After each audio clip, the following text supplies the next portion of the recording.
Sonya Massey was a woman who lived in Illinois who gave the police a call because she felt like there was an intruder in her home or attempting to get into her home, and she felt unsafe.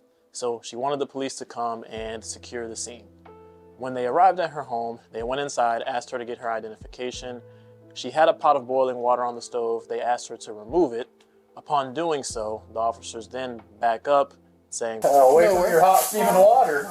To which Sonya responds, "Oh, I rebuke you in the name of Jesus." The officer on scene then responds, "You better not, I swear to God, I'll shoot you right in your fucking face." And then proceeds to do exactly that.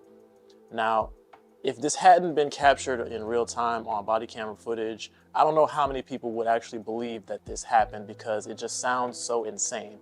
But unfortunately, it's the reality of the world we live in. And as tragic as this situation is, I want to take the time to take some important lessons from this that we really need to hammer home. Pretty much all Americans have been conditioned to think that the government and its entities, such as the police, are designed to protect you and ensure your safety, when it's been proven time and time again that that's just not the case. I don't know how many different instances that we need to see of police abusing their power, the government overstepping its boundaries, making it harder for you to live life, infringing on your rights to make you feel less safe, crime running rampant in wherever you may live, and there seem to be little to no consequences for it.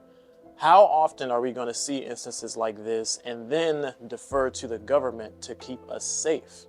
That doesn't really make a lot of sense when we really look at it. Sonya was a woman who felt she was in an unsafe situation, and understandably so, she decided to call the police to come and assess the situation. The last thing she expected was to have that very same police gun her down in her own home. And again, I will continue to hammer this point home until I can no longer speak, but no one is coming to save you. I know we love to hang on to the idea that we can call the police and they'll immediately come and rescue us and everything will be great and we'll live happily ever after, or the government will prevent any crime from happening, and we'll get all these criminals off the streets, and that we don't have to worry about our safety or our families. But that's just not the reality of the world we live in. We live in an evil world filled with evil people who like to do evil things. The government or the police force or any other entity that you think may be coming out to protect you is not going to be able to save you in most of those situations. Let's say someone had broken into Sonya's home and had intended to cause her harm. The police wouldn't have even gotten there in time anyway to stop any damage from being done. So it's very important for you to take your safety into your own hands, and 99% of the time, that involves owning a gun. With this situation happening, there have obviously been a lot of outcries about police brutality, abuse of power, and understandably so. We've been having these types of situations be on the front lines of the media and the news headlines for quite some time. I want all of you watching this video, especially those of you in the Black community, to understand this hard truth.